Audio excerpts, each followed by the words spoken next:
Durant tout le trajet qui l'a mené des hauteurs de Front National à l'ancienne route de l'aéroport, le long de la mer, Firmin a parlé à son coq. Il n'a pas pesté contre les embouteillages, lui qui d'ordinaire aurait sorti le bras par la fenêtre pour invectiver tel ou tel, avancer jusqu'à toucher le pare-choc de la voiture de devant dans l'espoir de gagner quelques mètres.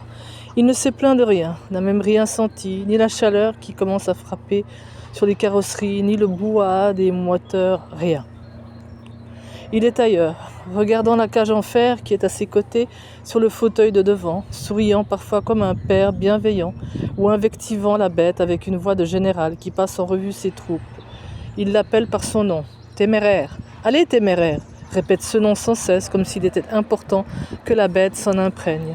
Téméraire n'a peur de rien. Il l'appelle guerrier, tueur, il lui parle de sa vivacité, de son endurance. Je t'ai bien nourri, hein, guerrier, tu es rapide. Et il pousse des cris de plaisir qui disent son impatience. Téméraire, tous les deux, on va leur montrer, tu es rapide, hein, tu es sans pitié.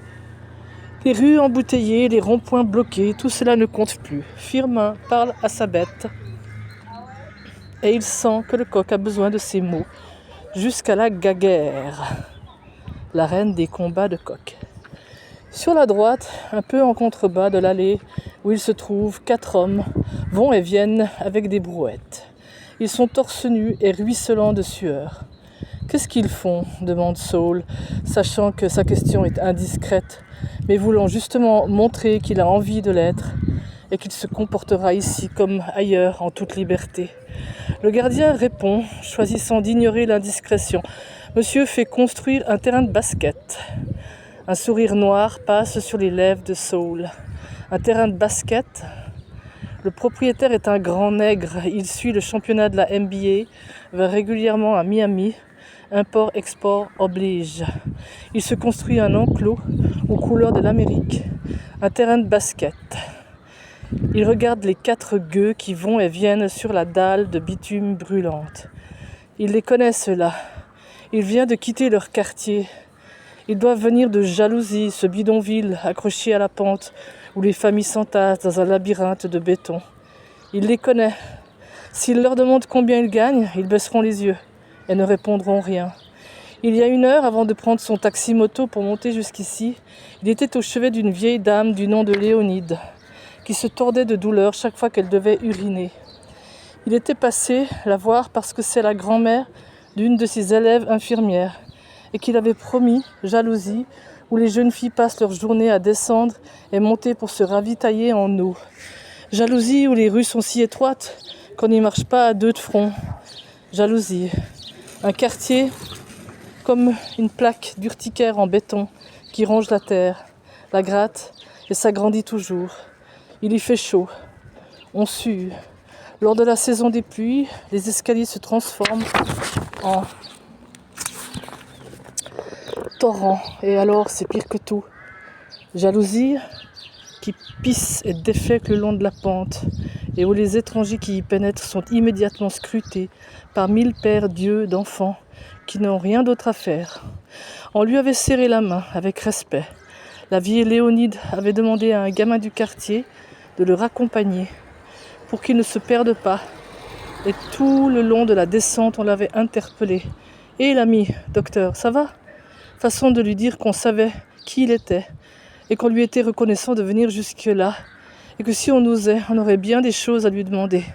Tous ces ventres qui se tordent, toutes ces dents carriées, tous ces dos tordus de travail.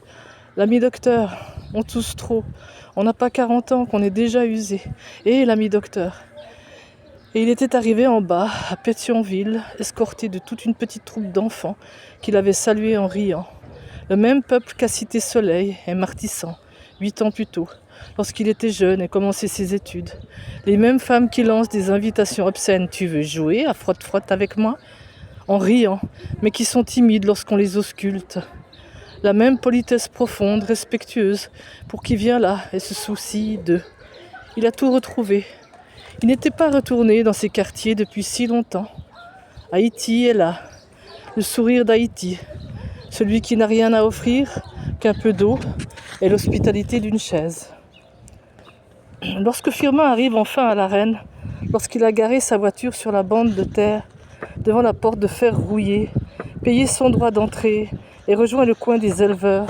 Il observe avec calme les autres concurrents. Il n'est pas impressionné par la taille et la force des autres bêtes. Les adversaires ont tous amené 3 ou 4 coqs. Il y a même un Dominicain qui traîne de groupe en groupe avec un sourire mauvais. Mais non, il ne fait attention à rien de tout cela. Il sort téméraire de sa cage, boit une gorgée d'eau froide et la recrache sur les plumes de la bête. Il faut lui durcir les chairs. Il lui crache sous les ailes en les déployant bien grandes, sur le cou aussi, et sa main lisse les plumes avec attention. Il sent que la bête est prête, qu'elle a compris qu'il faut qu'elle soit comme une lame de couteau.